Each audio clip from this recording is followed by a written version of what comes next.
Hi everyone, it's Vic here from Forever Scrapping, and today I'm sharing with you a 12 by 12 scrapbook layout process video for Lottie Loves Paper using the crepe paper Marigold collection.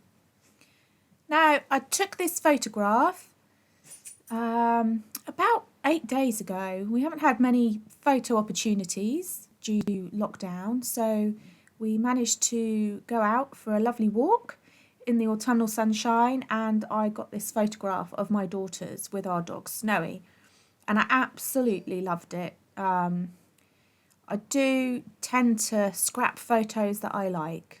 I have to like the photograph in order to scrap them. It just makes the whole process a lot easier for me. Oh, and excuse the shaking in the background if you can hear it. That is Snowy and her collar. So I thought the colours of this, the woodland colours, and that went really nicely with the papers from the Marigold collection. And I had this idea that we had such a lovely day. I really enjoyed it, and obviously I loved my daughters and my dog to pieces, that I wanted to do a layout with some hearts on. So I've used a sheet, just a plain scrap sheet of A4 paper, and drawn a heart template so that I didn't have loads of running out to do on my pattern paper. And I've cut that out, used it as a template, drawn around it on the pattern paper, and now I'm just using my scalpel blade to cut the shape out. One, because it's a lot neater than if you were to do it with scissors. You wouldn't have all like little bits cut out of it from trying to move the scissors around.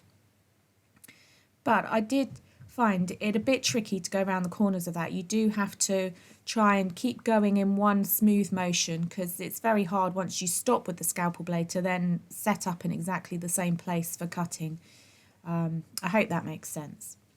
So now I wanted to do a layer on the inside of the heart. So using the shape that I've just cut out, I've then used that to draw another heart and use the scalpel blade again to gut the middle of that heart out. So what I was trying to do was create some depth on my my layout, but as you'll see, it didn't go quite to plan, and it happens to the best of us, and you just have to go with it sometimes. So I was trying to think of a background for that heart shape, and because the Magical Forest and the Marigold collections from Crepe Paper go really nicely, I thought I'd try and use that to be the backing of my heart. They were all sort of like the same kind of autumnal foresty colours, and being a woodland photo, they went really nicely.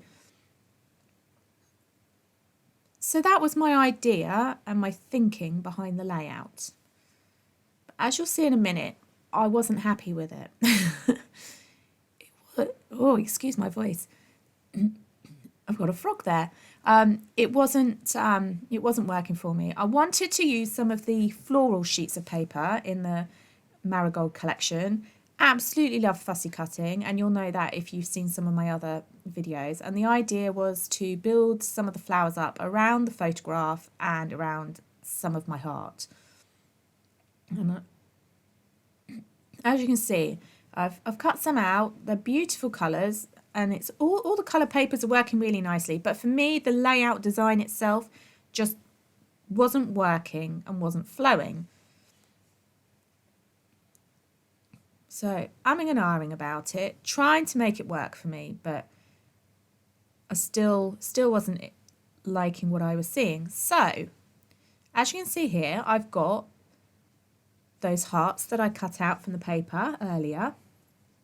And I thought, well, how about instead of layering down, we layer up with the hearts? So this is what I went with in the end. So I still have my original heart idea in my head, but this for me works a lot better, because now I can tuck my fussy cut florals where I want around the hearts, and it actually helps that layered heart area pop up off the page as well, I think. And seeing as the photograph was outside, I wanted to go for like quite a organic kind of feel to it. So there we go. I've layered them all behind my heart, and I really like that. That's working really nicely, standing out really well against that white cardstock background. And then I also got some of these lovely velvet bows from in the collection. They're actually quite big. I didn't realise how big they were, but they are super gorgeous, really, really sort of like special and voluptuous, being like velvet. They're just gorgeous. So one had to go on my layout, and I decided that I would then embellish around my photograph, because my hearts and my florals take up most of the layout, but the main reason for scrapbooking, right, is documenting those memories and the photographs.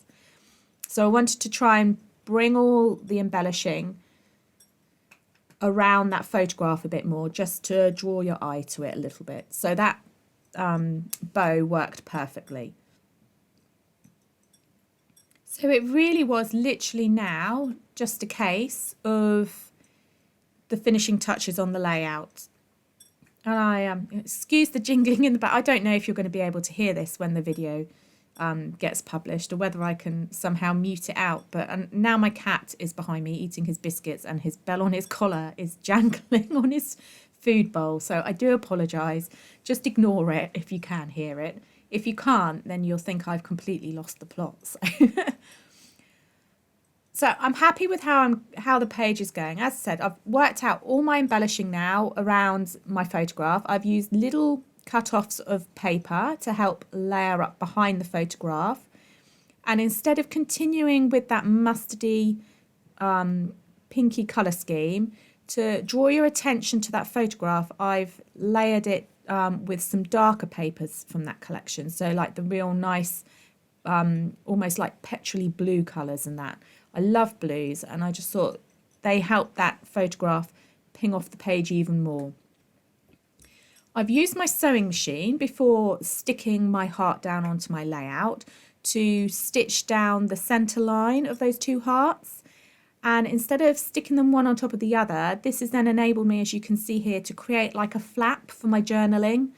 So my page is a little bit interactive, and I thought the stripes on the rainbow paper worked quite nicely for that, for my journaling. Once it was all stitched with the sewing machine and that, I actually stuck the hearts on my layout with some sticky back foam to have it raised up.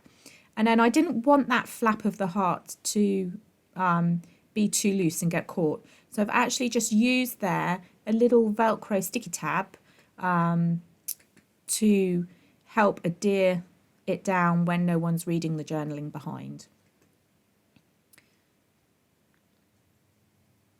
So to add a little bit more interest to my layout, I didn't want to waste what I'd cut earlier on to create my hearts.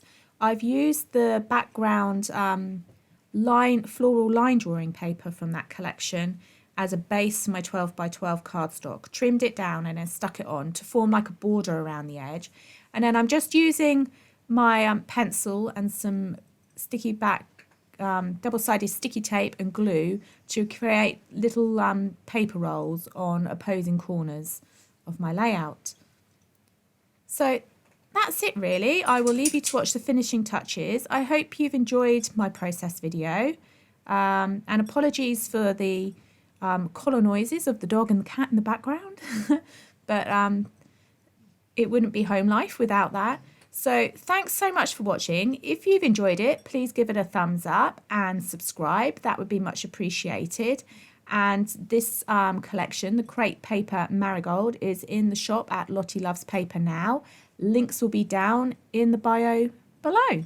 Thanks. Bye.